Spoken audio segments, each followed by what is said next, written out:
Hello, hello. Welcome to our first webinar. My name is Matt. I'm responsible for sales at Uniform, and I'm with Lauren today, who is our senior technician, already with Uniform for a few years. So thank you for being there. So today we're going to cover how to be more efficient with Uniform. I'm going to give you a bunch of tips and tricks. So you can be faster, quicker with using Uniform. Just a couple things before we start. At any time during the presentation, you can ask your question in the chat box, or you can also just raise your hand or unmute your microphone to ask any questions. I'll take care of the questions while Lauren is presenting. And also, just be aware that this will be recorded and will be made available on our website. So simply go on UNIFORM-Agri.com, make sure English Global Language is selected, and then at the very top, you can click on Resources, and then Webinar will be the top menu item. You will also receive an email with the link to this presentation. So I think that's it. All right, so the floor is all yours, Lauren. All right, let me get to my screen here.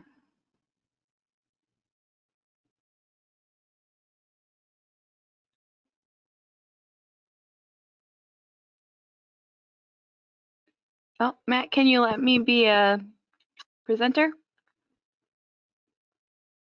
Yes, sorry. It's okay.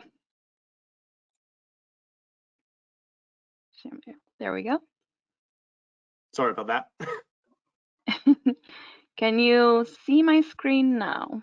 Yes. Okay. Move you over. Okay, so we are going to go through some advanced user tips for using your software, how to make yourself efficient with your day-to-day entry. So the first thing that we'll just start out with here today on your dashboard, something that you may notice occasionally but not frequently, in the upper right-hand corner of your dashboard, you've got a little circle, and it's gray right now with an envelope in it. And that's going to be any newsletters or messages that come from UNIFORM-Agri. So if you click on that, you can always see those messages. If it's gray like it is here today, but you wanted to review what messages were recorded in there, you can go to the help. And then the very bottom option is Message Center.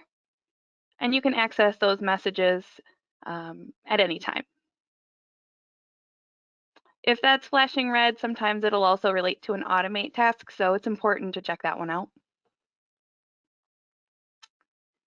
Next up, we'll go into some data entry. And we'll focus on, you probably already know that this screen is designed to be really keyboard friendly. But what you may not know is how keyboard friendly it is. So anywhere in this screen that there's an option to make a keystroke, you've got a shortcut key. So let's say we'll take a look at cow 172. And if we wanted to breed this cow today, which is her expected action, you can see that in the bottom of the screen, we can use the B for breeding, and that automatically populates.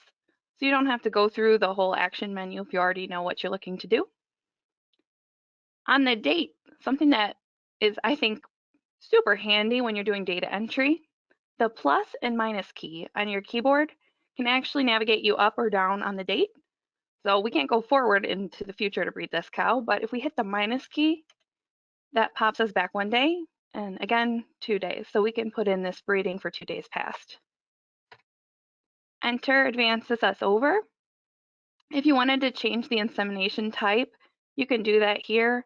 And you can always pass by any of the details by using the down arrow key on your keyboard. If we just hit down, we can pass by any of these fields just using the up and down arrows. Of course, you can hit enter and bring up any menu here. And grab whichever bull you're looking for with your breeding. If you have a different breeder, you can always change that as well. I think I may only have one in this list. Oh no, I've got several. So you could change those as well using your keypad. For your reasons, this also links to shortcut keys. So any of these reasons that you're commonly using, you can pull with the shortcut using the first letter of the word, or some of these that have the same one, you can choose back and forth using the different letters related to each program. So if this cow was a resync, we could hit R and it would pull up the resync. Another nice feature that you may not have enabled in your program is the comments section. And here you could write good heat or something like that. Just to give yourself a little record on that reproduction tab, what was this breeding? What was special about this breeding? And enter will save. If you did want to change any of those settings, in the upper right corner of your data entry screen, we've got a settings box. We'll click that open. This brings up a window that's got some herd level settings. Nothing here is going to crack your program in half if you change it, but you do need to be careful with the cow calendar especially.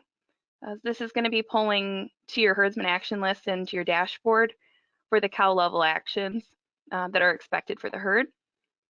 But let's go to breeding. Here you've got some options as far as it goes with the default insemination type. So that's going to pop up with that breeding that we just entered. If you do something different for heifers, you can make a natural service or a with bull an option if you've got a breeding bull running with a group of heifers. And you can change default operators. If you've got a service technician coming in sometimes, you can choose that person. And then if you're doing it yourself, sometimes you can choose yourself. And semen stock and batch number here for any breedings are also available. If you're interested in setting that up, I'd recommend giving a call to the help desk because that can contain a little bit of setup work to get started to make sure you have the right information for your bulls and adding the stock. Under the pregnancy tab here, you've got some additional options related to just the preg checks. And if you wanted to record the method of the preg check, we've had a lot of calls about that here in the last 6 months or so. You can record the preg check method. If you wanted to track that by, if it's milk analysis versus palpation or ultrasound, you can check those. And then when you go to enter your preg check, you can add that. Under the heats, we've got the comment section down about halfway down the screen. And these checkboxes here allow us to record the comments for reproduction data, like I did with that good heat comment, and then also the breeding reasons. And we can use those later on to track conception rate and things like that. So it's really, it's a one-line entry at data entry point, but it can be a really useful tool for you 6 months or a year down the road once you've got a good handle on how to enter data into Uniform. You can track back all of those breeding triggers and see what your conception rate is, say, from a resync compared to a standing heat.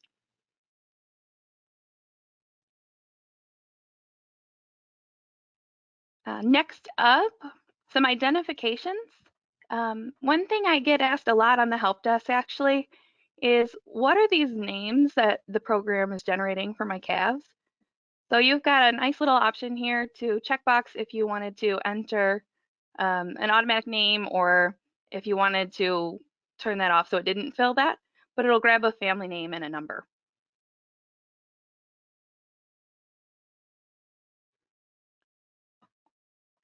And then with your identifications for your NLID tags, we've also got the option to take different series for male calves, female calves, calves sold, or calves that stay in the herd.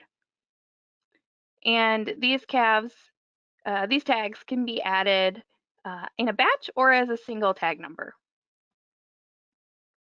So on the left-hand side, you have the heifer calf tags or the in-herd tags, depending on how you set it up.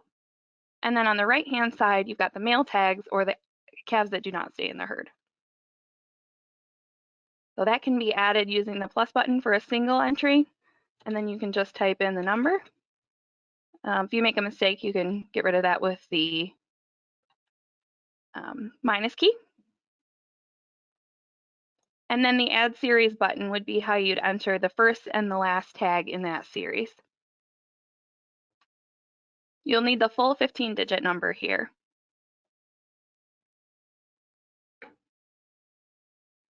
And you can add those at any time. Same thing for the male calves.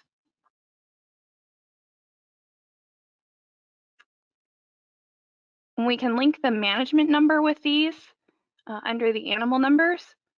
So you can automatically apply the next management number to your female calves using the NLID and the management number together.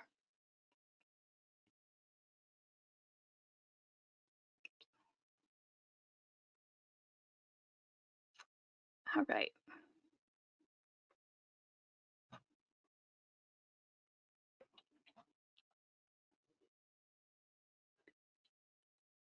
Next up, if you're doing multiple breedings by one bull on the same day, you can use the repeat function in the data entry screen.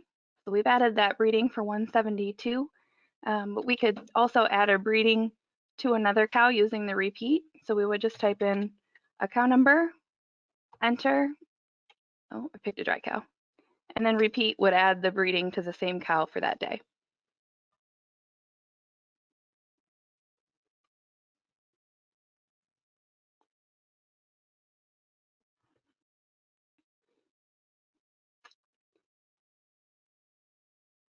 Also in the data entry screen, we've got the batch entry. And under batch entry, we do enroll animals here. It's actually the quickest way to do an enrollment. You can enroll also from the animal record, but this way I find to be much faster, even if you only have one animal. You can set up all the common factors for an animal group, or if it's one, and then enter the animal really quickly from the data entry screen. You've got all kinds of options for what you want to choose as far as the factors that you wanted to bring in, NLID or pedigree, whatever it may be.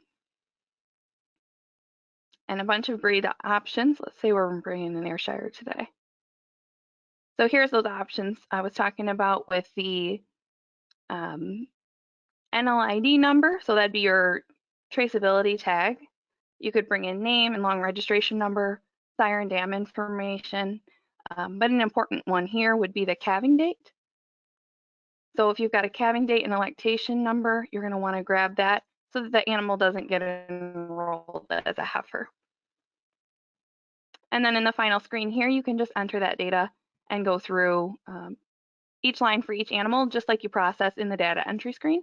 When you hit enter, it's going to give you a green check mark, and then you'll have another line to add another animal, and you can add as many as you wanted here.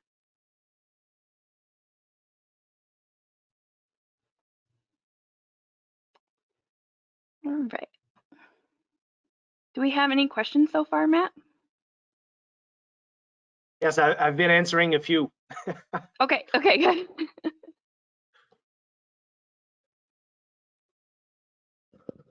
Okay, we'll go back to our dashboard and we'll talk about a little bit how to do some tips and tricks related with an animal record. You likely all know how to get to the animal record from the shortcut that you probably have at the top of your program. But did you know that you can get to an animal record from any of these herd summary or attention buttons? So let's pick on the calving button. Here I've got my attention list for cows expected to calve within a certain period of time. And if I double click on the animal number, that'll take me over to an animal record. And the animal record is going to open with the tab related to the list where you brought it from. So here I pulled up the reproduction tab. You can also change the preset for which page you prefer to have the animal record open if you access it from the menu or from the toolbar shortcut. And that's all underneath the properties. You may not think about properties when you open your animal record, But here on the General tab, you can choose the start page. So I have reproduction highlighted. I like to see my repro data right away when I open the animal record, but you may be more interested in taking a look at the actual tab or general or milk recordings, for example. And then you've also got options in the properties related to a print preview. Some people like to have a printout of all the animal information, or maybe you're going to make a sale of a group of cows and you want to give, some basic milk test and lactation information, reproduction information, and then print that out for your buyer. That's all possible. You can customize the animal record look a little bit with your colors. And then underneath the other tab, this one's really neat too. For your default milk value, you can choose which milk recording method do you want to look at. So if you're doing just milk recordings and you don't have milk meters on the farm, you could choose milk recording. If you're just milk meters, you've got that option. But if you're doing both, or if you're doing manual and you've got a couple here and there, you can actually select all types. So you'll see every milk value related to that cow's record. And then you've also got some options for your body condition scoring. So let's see what those changes did for us. So now we've got our default page is going to be milk recording. We've got all types selected.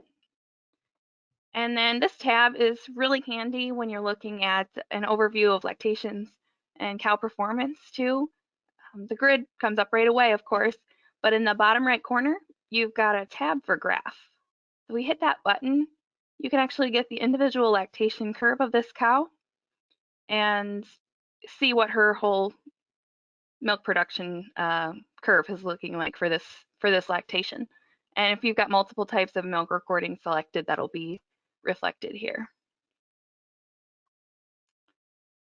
And another tip would be for any graph in the program, you can click and drag to expand.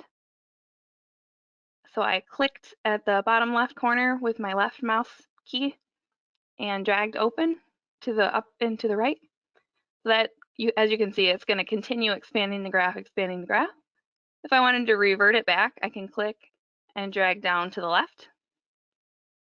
And you can also take a click anywhere, and you kind of draw, it's really light, but you can see there's a white rectangle, and it'll expand that selection to where I'm looking at with my square.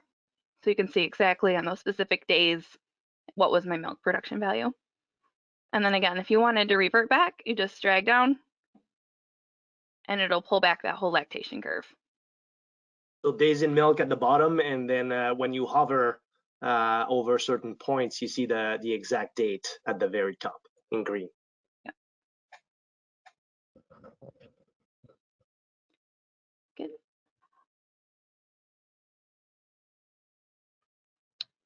Okay.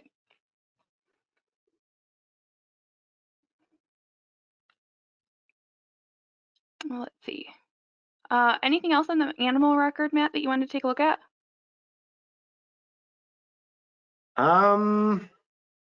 Maybe animal search with historical animals. Questions we get quite often. That's a good one.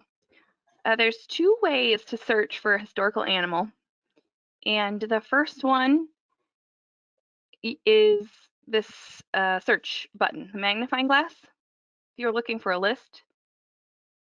And this one, we're looking at a filtered list because I came in here on the cow calendar. But if you check the box in the bottom left corner of the search window for include historic, and you can choose the column for previous number. So you just click that and you can see which field you're searching based on the triangle here at the top of the list. And then also the search for is going to highlight that column name. So you could search for an animal starting with number, whatever number you wanted to look for, and it's going to pull up all animals related to that number in this list. The other way that you can do that is right directly from the animal record in that top bar. The second field where it says 630 is actually the previous animal number. So you can take that number and search for it there. It was 751. Hit the enter key, and that'll bring us to her record. So the previous number, 751, is this cow.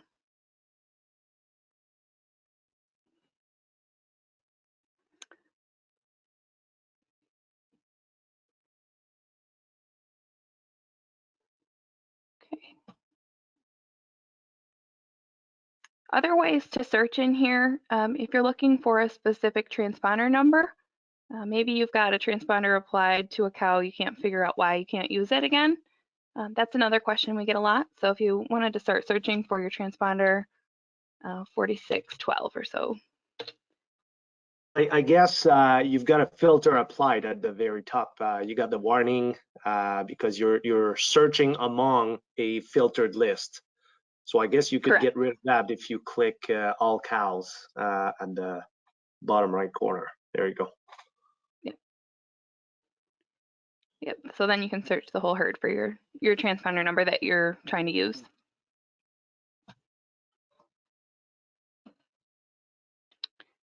Okay. Pick on one of these. So if you're looking at a historical animal record, it's going to have a different color highlight at the top. So it's going to be blue. If you wanted to change that, if you've got, like I said, the preferences on the colors, you can play around with those. But the default color is going to be that kind of grayish blue. Oh, Lauren, there's one thing I believe we forgot in the data entry screen, the repeat key. Or maybe I was answering a question when you said it. But yep, I went through that one. But yeah, okay. if you're going to do multiple cows with the same action, like for a breeding, you can enter the cow number and then the R key and hit enter, and it'll repeat that function. So let's see, I think I've got, let's pick a cow. We'll go back to data entry. So 176, if we're going to breed her the exact same way as those two previous cows, we'll 176, enter, and then the R key, and that'll bring up the breeding, the same information as we used before.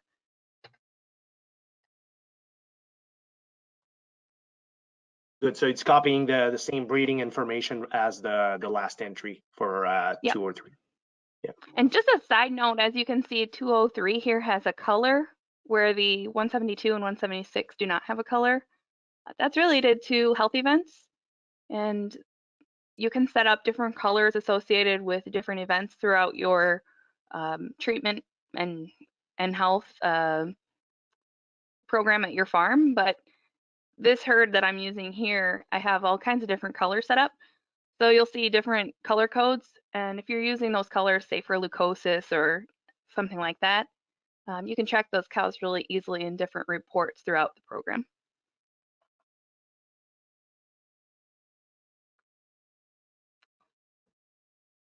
I guess one final thing that I would throw out before we tackle any questions that may be left is there's a new icon in the bottom left of your program. If you don't have it yet, it'll be coming soon. So you've got the resource links down at the bottom. The globe gives you the UNIFORM-Agri website.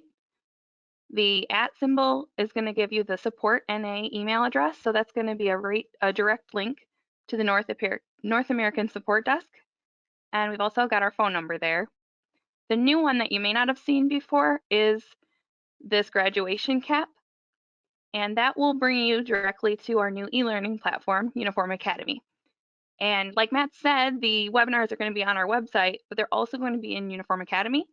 And you've got a full list of all the webinars that we did last year, this year, whenever we add new ones, you can access all that content there. So it's not just training on how to use the program, you know, if you're a new customer, but there's a lot of good content there for our other more established customers as well. And it's something that we'll do a separate webinar on later on, but just letting you know it's there. You can check it out. If you want to get started with that, send an email to the support desk and we will help you get set up and running. Perfect. just before there's a question pending here, but just before we switch to that, can you just click on the support email address in the lower left corner just to show, because there's a way to send a yeah, see, there you go. So there's a way to send a support request right from the Uniform software. So just by clicking that @ sign, the @ logo at the bottom there, you can directly include a subject, and if you have any questions for the support team, you can just type it in there and just press send. So quite And handy. this will be your email by default here, not the support email. So you'll be copying yourself on the email to us as well. Good. Karen has a question. Sure. Let me read that for you. Is there a way to have information pop up based on a health event? For example, the leukosis, so their milk is not fed to a calf after her calving. A warning for the person entering the calving.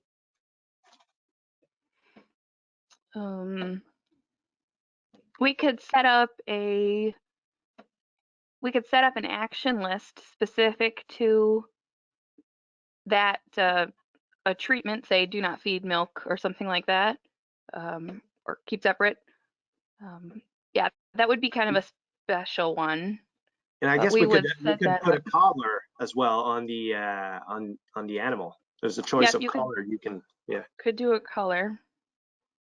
Let's see. I'm thinking.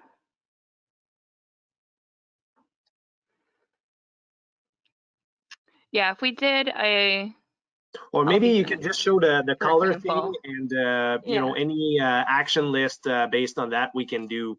That's custom work, of course, and Yeah. we can get it done for you, Karen. Yeah, so if there was something like, let's pick out something that would make sense.